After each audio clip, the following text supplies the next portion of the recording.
siapakah yang akan membersamai Al-Mahdi? Pertama, lapisan pertama, Sayyidina Isa, Sayyidina Balya, Khidir alaihis salam, Sayyidina Ilyas alaihis salam.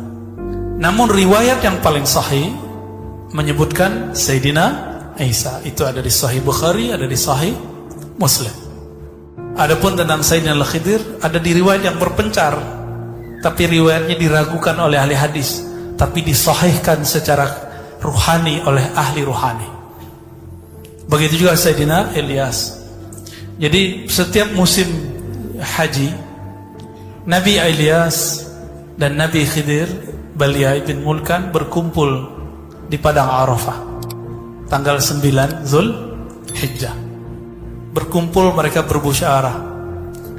Sayyidina Ilyas alaihissalam, beliau ini bertugas di daratan, sedangkan Sayyidina Al-Khidir bertugas di lautan. Itu sebabnya Sayyidina Musa alaihissalatu wassalam ketika disuruh Allah mencari guru Nabi Allah Khidir, ketemunya di mana? Di pantai, di laut. Bapak kan gak dapat cerita ya, Nabi Musa dibawa ke dalam laut, kan gak dapat cerita. Ntar dibilang khurafat. Itu asli Pak.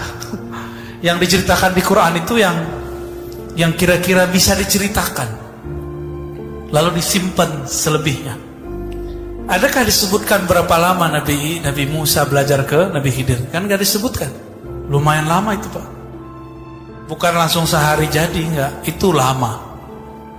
Mirip-mirip kayak orang nyantri berapa tahun minimal? Sanawiyah, aliyah berapa tahun? 6 tahun ya, kira-kira segitulah. Bisa jadi lebih. Cuma dalam cerita yang kita dapat kayaknya sebentar. Enggak, itu waktunya lumayan lama. Kalau waktunya lama, ilmu yang diberikan Sayyidina Khidir apakah sedikit atau banyak? Banyak. Jadi kisah pertama itu ada muqaddimahnya, ada juga setelah itu. Kisah yang kedua ada juga muqaddimahnya, juga ada setelahnya. Begitulah yang terakhir. Jadi kalau ada 3 kejadian besar, kita memprediksinya sekitar 6 tahun atau lebih dikit, 6 atau 7 tahun. Dan itu lama ya. Seorang Nabi Musa, Nabi loh, masih berguru. Antum siapa? Ya, orang luar biasa. Ngelewatin Nabi Musa? Tentu tidak. Maka karena kita bukan seorang yang hebat, bukan juga seorang Nabi, Nabi pun masih belajar. Masa kita tidak belajar? Ya. Maka saya yakin yang hadir ini orang-orang yang dapat nur Musawiyah, ya. Nur Nabi Musa mau belajar. Alhamdulillahirabbil alamin. Ini barisan pertama. Siapa? Nabi Isa, Nabi Khidir, Nabi Ilyas. Ada 3. Ini riwayatnya kalau versi saya sahih, tapi digabung antara ilmu hadis dengan ilmu ruhani. Cuma kalau versi ilmu hadis yang sahih cuma Nabi Isa, ya. Ulama-ulama ahli rohani, wali-wali Allah, ya, kalau kita temuin mereka bilang, wah ini semuanya Nabi Isa turun, Nabi Khidir juga, Nabi Ilyas juga, ya. Itu yang pertama, ini barisan pertama. Berikutnya siapa lagi? Sebagaimana ini rumusnya adalah al-ulama warathatul anbiya, ulama waris para nabi. Kemudian ada rumus kedua, ismuhu yuwati usmi. Tanda-tandanya, kemuliaannya, ciri-cirinya sama dengan ciri-ciriku. Sayyidina Muhammad sallallahu alaihi wasallam biasakan kalau nyebut Nabi pakai Sayyidina. Itu bukan masalah NU Muhammadiyah. Kitab-kitab yang saya baca ditulis sebelum ada NU dan Muhammadiyah, mereka nyebut Nabi dengan Sayyidina. Imam Taqiyuddin Al-Husni, pengarang kitab Kifatul Akhyar, itu nyebut Nabi selalu Sayyidul Wujud. Nabi Muhammad juga mengatakan ana sayyidu waladi Adam, aku adalah sayyidnya manusia. Sayyidnya manusia. Ini depan saya manusia bukan? Manusia apa jin? Mungkin ada jin yang nyerupain kali ya. Sayyid waladi Adam, anak keturunan manusia, akulah sayyidnya. Hatta Nabi Adam butuh syafaatku, hatta Nabi Ibrahim butuh syafaatku, hatta Nabi Musa, Nabi Isa butuh syafaatku. Ini dibutuhkan syafaatnya. Terus antum nyebut-nyebut nama beliau Muhammad, ya nggak sopan lah. Kecuali ada namanya Muhammad apa nih?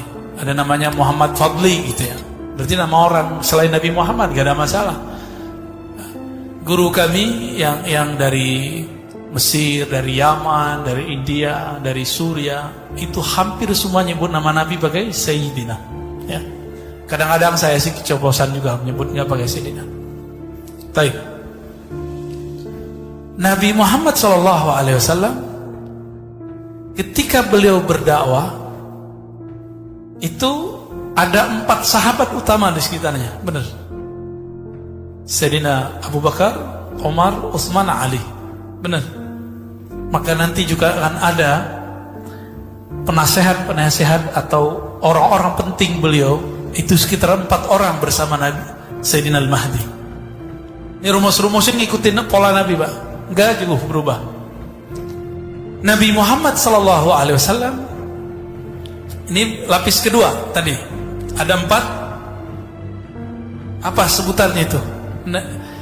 Sayyidina Abu Bakar itu sebutannya apa? Antum kasihlah istilah ya. Penasehat gak mungkin masa Nabi dinasehati. Apa sebutannya, Pak? Panglima kali. Ya, menteri. Menteri lah ya. Menterinya Rasulullah. Atau wakilnya Rasulullah 4. Ini 4 nih. Sayyidina Abu Bakar, Umar, Sayyidina Utsman, Sayyidina Ali. Ya. Ahlus sunnah tidak membenci sahabat. Ya. Ini lapisan berapa? Yang kedua. Nabi tahun kedua Hijriah, bulan Ramadan. Ini biar antum gampang memahami kenapa muncul nanti pembagian-pembagian begini. Semuanya ngikutin pola Sayyidina Muhammad sallallahu alaihi wasallam. Ketika 17 Ramadan dihadang oleh kafir Quraisy yang dibantu persenjataannya oleh Rum. Cuma cerita Rumnya nggak disebutkan dalam beberapa kisah, bahkan banyak kitab-kitab sirah nggak menyebutkan itu. Dari mana kita tahu? Kafir Quraisy baru pulang berdagang dari negeri Rum. Dan mereka sudah merencanakan itu. Tapi ada versi lain, bahwa ini adalah pembalasan dari sahabat. Mungkin gak sahabat 313 merencanakan balas dendam kepada orang ribuan? Mungkin gak?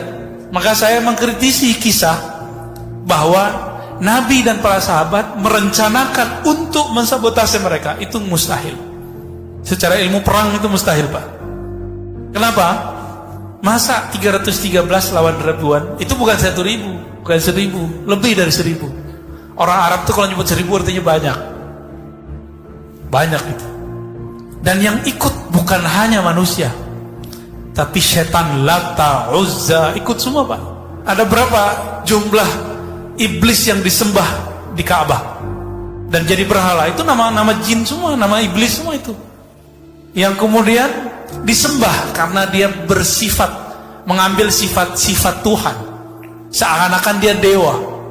Lata, Uzza, Manat, itu ya, na'udzubillah minasyaitonir rajim, wa junudihi wa juyushihi wa dzurriyyati. Itu semua turun, Pak. Berapa jumlahnya? 360. Ikut semua perang. Antum gak pernah diceritainnya. Itu ikut semua. Tahu dari mana kita? Dalam Sahih Bukhari, Sahih Muslim, Sunan Abu Dawud, Tirmizi, itu beberapa riwayat menyebutkan. Yang saya ingat itu ada dialog antara Sayyidina Muhammad dan Sayyidina Jibril. Jibril, kata Nabi Muhammad, yang ikut perang di antara kalian para malaikat itu siapa aja waktu perang Badar? Jadi Nabi sama malaikat tuh kalau ngobrol itu bisa cerita-cerita masa lalu. Ya ngopi-ngopi kira-kira begitulah. Kalau kita ngopi cerita masa lalu kan, sama masa depan. Jibril kerjaannya begitu sama Nabi. Antum kan mengira selama ini Jibril itu gurunya Nabi. Kalau versi saya tidak. Justru Jibril itu berguru kepada Nabi. Nanti saya cerita ya. ada masanya. Lebih mulia Nabi Adam atau Nabi Muhammad SAW? Dulu waktu di surga, Nabi Adam jadi guru para malaikat atau jadi murid? Guru apa murid? Wah, ini orang Bintaro beda pendapat nih. Ya, ulama Bintaro ikhtalafu. Mana yang benar? Nabi Adam jadi guru malaikat atau jadi murid? Tuh masih ada yang bilang murid soalnya. Yang bilang murid apa alasannya? Hah? Bingung juga ya. Coba lihat ada ayatnya. Ya Adam ambihum bi asma'ihim. Hai Adam, kabarkan kepada mereka. Itu terjemahan. Tapi kalau dalam arti umumnya, ajarkanlah para malaikat nama-nama yang aku ajarkan kepadamu. Guru bukan? Guru. Anbihum itu juga artinya nabi. Maka ada sebuah kaidah di kalangan ulama Ahlussunnah sebagian, Nabi Adam itu pernah diutus kepada para nabi, para malaikat. Ya. Lebih mulia Nabi Adam atau Nabi Muhammad? Nabi Muhammad SAW. Dulu Sayyidina Jibril ikut ngaji kepada Nabi Adam. Sekarang kira-kira orang yang lebih mulia daripada Nabi Adam jadi gurunya apa jadi muridnya Jibril? Jibril itu disebut Rasul, bukan Syekh, bukan Muallim. Ini Jibril saya ngomong ini gak marah Pak. Dia akan anggu-anggu insya Allah. Karena data-datanya banyak. Sayyidina Jibril itu pembawa berita, disebut Rasulul Malaikah. Rasulnya para malaikat. Datang ke Nabi Muhammad membawa berita. Jadi itu pengantar surat sebenarnya. Pengantar tapi suratnya dari Allah, kira-kira gitu. Itu pun Jibril gak langsung ketemu Allah. Allah sampaikan kalamnya kepada Al-Lauh Al-Mahfuz, tempat yang sangat suci di atas langit ketujuh sana. Kemudian disuruh Sayyidina Jibril mentransfernya. Jadi beliau itu pembawa berita, bukan sebagai gurunya Nabi Muhammad SAW. Kenapa? Saya sudah pernah menyampaikan di sini. Allah berfirman kepada Nabi Muhammad lewat Jibril juga disampaikan, wa innaka, hai Muhammad, sungguh engkau la tulaqqal Qur'ana min ladun hakim alim, ya. Engkau sungguh langsung dapat, boleh, sanggup mengambil talaqi, mengambil Quran dari sisi Allah, ladun. Maka disebut laduni itu adalah yang diwariskan Nabi Muhammad SAW kepada para wali. Daripada siapa? Min ladun hakim, dari sisi Allah yang maha hakim, yang maha alim. Berarti Nabi Muhammad itu dapat wahyu dua. Pertama wahyu syariat, itu diantar lewat Sayyidina Jibril. Yang kedua lewat langsung ruhnya ngambil dari Allah Subhanahu wa ta'ala. Faham di situ? Kira-kira lebih faham Quran Nabi apa Jibril? Nabi Muhammad. Kenapa? Alam ini ada karena Nabi Muhammad. Jibril itu ada karena Nabi Muhammad SAW. Kira-kira begitu. Jadi jangan salah konsep. Jangan salah konsep, ini bukan ajaran baru. Ini di kitab-kitab ada, ya. Cuma ulama berbeda pendapat. Lebih mulia malaikat atau manusia? Yang bilang mulia malaikat itu adalah kalau manusianya biasa. Kalau manusianya wali atau nabi, lebih mulia wali atau nabi daripada malaikat. Bapak ini dari tadi bisa zikir macam-macam kan? Antum? Subhanallah, alhamdulillah. Malaikat itu zikirnya itu aja, subhanallah, alhamdulillah, Allahu akbar. Beberapa waktu lalu muncul di YouTube ada salawat Jibril. Ya itu salawat Jibril itu doang, sallallahu ala Muhammad. Sedangkan kita banyak salawat kita, ya. Baik. Berapa jumlahnya waktu perang? Jumlahnya sahabat Nabi Ahlul Badar 313. Maka nanti juga akan diulang kembali. Pertama 3 nabi, 4 wakil, lalu ada 313 tentara utama pewaris Al-Badar, pewaris Ahlul Badar. Tapi hati-hati, jangan ketipu dengan angka-angka 313. Banyak sekarang ngaku-ngaku 313. Ya. Jangan kalau kemarin kan 212 kurang 100 Pak. Seharusnya 21313. Ya. Lu harus digenapin. Tapi itu bukan dibuat-buat. Itu memang gerak dari Allah Subhanahu wa taala. Berapa jumlahnya? 3. Udah berapa lapis? 3, 4, 3, 1, 3. Sudah ya? Nabi Muhammad ketika perang berikut, perang Khandaq, tiba-tiba ada dari Persia namanya Salman Al-Farisi datang. Nanti akan terjadi begitu lagi. Akan ada dari luar Arab, dari luar yang tadi, kemudian otaknya cerdas, dia bisa strategi perang, dia akan membersamai Al-Imam Al-Mahdi. Bukan berarti Nabi itu nggak bisa perang, Pak. Nabi mah gampang. Alam ini kan di tangan beliau, pembukaan syafaatnya. Ya.